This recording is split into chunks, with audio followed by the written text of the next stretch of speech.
Deep in the heart of Enugu, beneath the red dust of Lejja, lies a secret that defies everything we thought we knew about human history.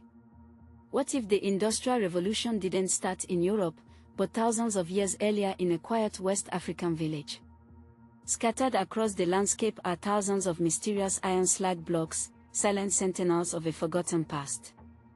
These are not mere stones, they are the fingerprints of an ancient, sophisticated African superpower that mastered fire and metal with unmatched precision.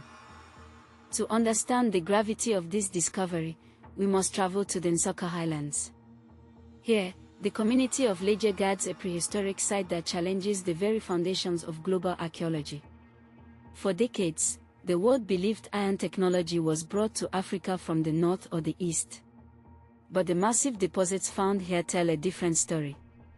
They suggest a civilization so advanced, so technologically proficient, that they were forging the future while much of the world remained in the Stone Age. As you walk through the village square, known locally as Otobo Ugwoke, you are stepping on history itself. Over 800 massive, cylindrical blocks of iron slag are arranged in a deliberate, haunting formation. Each block weighs hundreds of kilograms, a byproduct of a massive smelting operation that must have lasted for centuries. The sheer scale of the site is staggering, hinting at an industrial capacity that rivals anything seen in the ancient Mediterranean or the Near East during that period. For generations, these stones were part of the local law, used as seats for community elders and altars for ancient deities. The people of Lejja knew they were special, but they didn't know they were sitting on a global bombshell. The laboratory results were undeniable. Radiocarbon dating of the charcoal found within the slag blocks pushed the timeline back to at least 2000 BC. This means that while the Great Pyramids were still relatively new, the ancestors of the Igbo people were already master smelters. This date precedes the famous Nok culture and even the Iron Age of Europe. It suggests that West Africa was not a recipient of technology, but a primary source of one of humanity's greatest technical achievements. Imagine the scene 4,000 years ago. The air in Lejja would have been thick with the scent of burning charcoal and the rhythmic roar of bellows. Skilled dark-skinned African artisans, their bodies glistening with sweat in the intense heat, walked around clay furnaces reaching temperatures over 1000 degrees Celsius. This was a high-tech hub of the ancient world.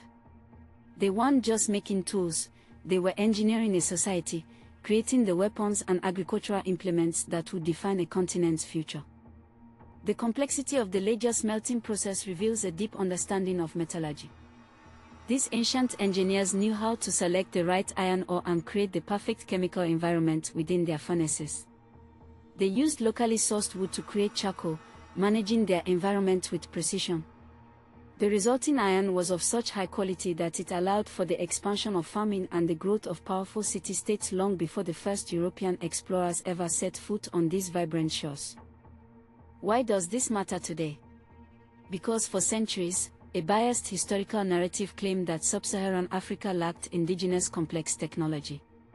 The diffusionist theory argued that ironworking must have been learned from the Carthaginians or the Meroitic civilization of Sudan. Lejja shatters that myth. It proves that West Africans independently innovated, creating a unique and highly efficient method of metal production that owes nothing to outside influence. This is a story of African genius hidden in plain sight for millennia. The Otobo Ugwoke site is more than just a graveyard of industrial waste, it is a sacred space. The arrangement of the slag block suggests a deep connection between technology and spirituality. In Lejja, the furnace was not just a machine, it was a womb where the earth's elements were transformed into life-changing metal. This sacred metallurgy was likely accompanied by rituals, songs, and a strictly guarded guild system, ensuring that the secrets of the fire remained within the community's most trusted lineages. As we delve deeper into the Nsukka region, we find that Lejja is not alone. Similar slag deposits are scattered across neighboring communities like Opi and Oko. This indicates a massive regional network of production, a prehistoric industrial belt that likely traded iron across vast distances. The iron from these furnaces could have traveled along ancient trade routes, reaching the fringes of the Sahara and the Atlantic coast, making this region the undisputed heartbeat of West African metal production for many centuries. Modern-day Lejja remains a place of quiet dignity, where the past and present coexist. Dark-skinned African elders sit upon the very slag blocks their ancestors forged 4,000 years ago, discussing community matters under the shade of ancient trees. The red earth of Enugu State holds these secrets tightly, but the evidence is literally underfoot. The persistence of these artifacts, despite the tropical rains and the passage of time, is a testament to the durability of the materials and the culture that created them. However, this incredible heritage is under threat.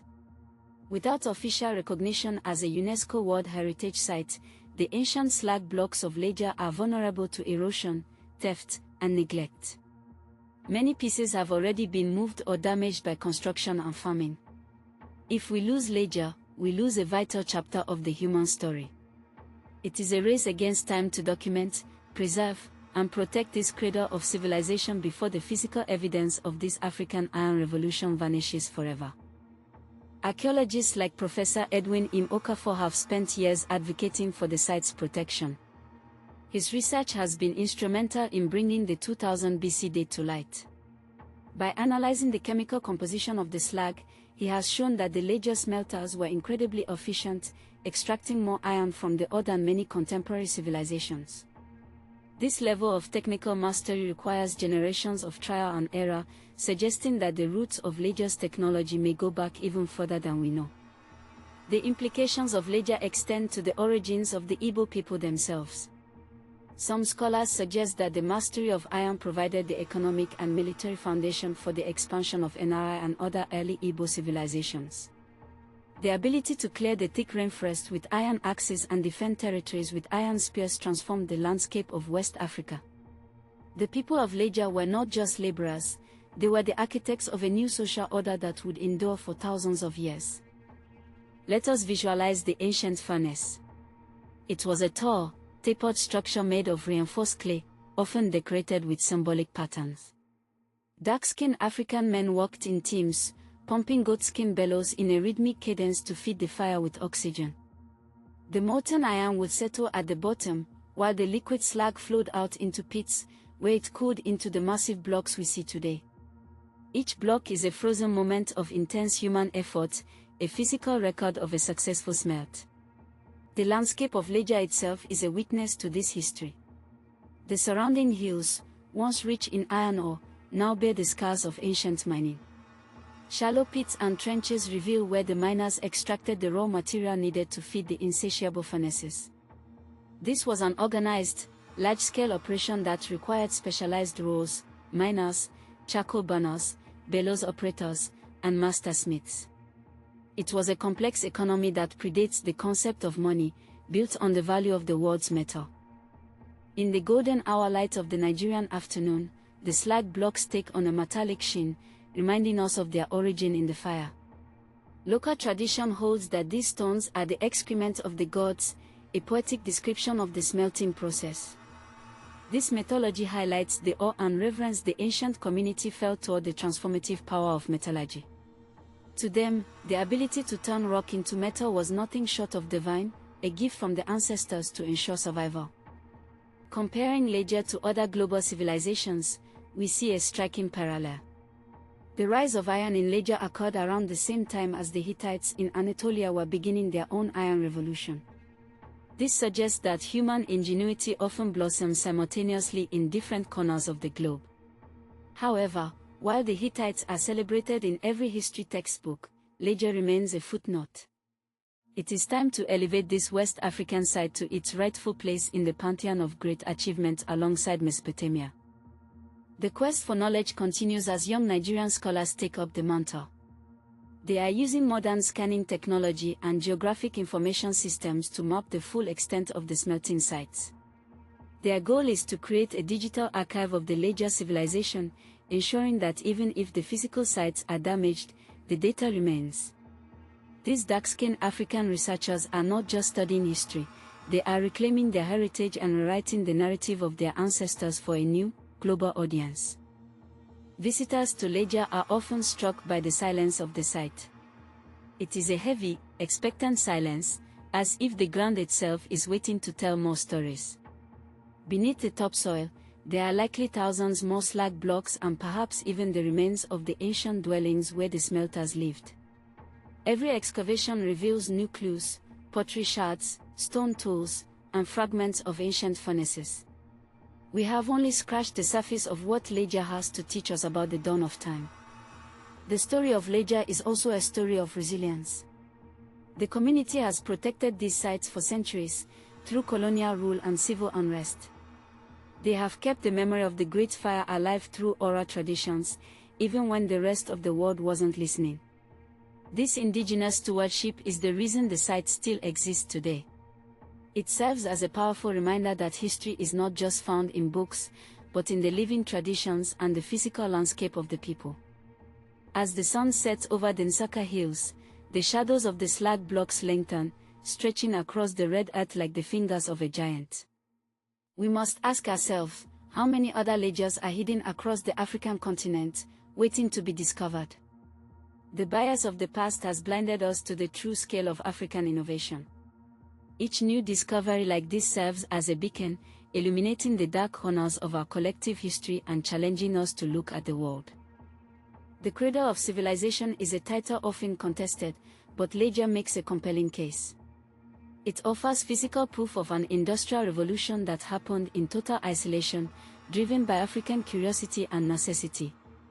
It reminds us that technology is a universal human language, and that the roots of our modern world are deeper and more diverse than we ever imagined.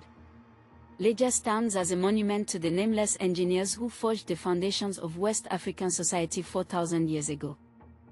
We leave Lejja with a sense of wonder and a renewed respect for the complexity of the African past. The mystery of the slag blocks is being solved, but the legacy of the people who made them is just beginning to be understood. As the world turns its eyes toward the Nsaka Highlands, the message from the red dust of Enugu is clear: history is not a straight line, and the future was being forged in West Africa long before the world was ready.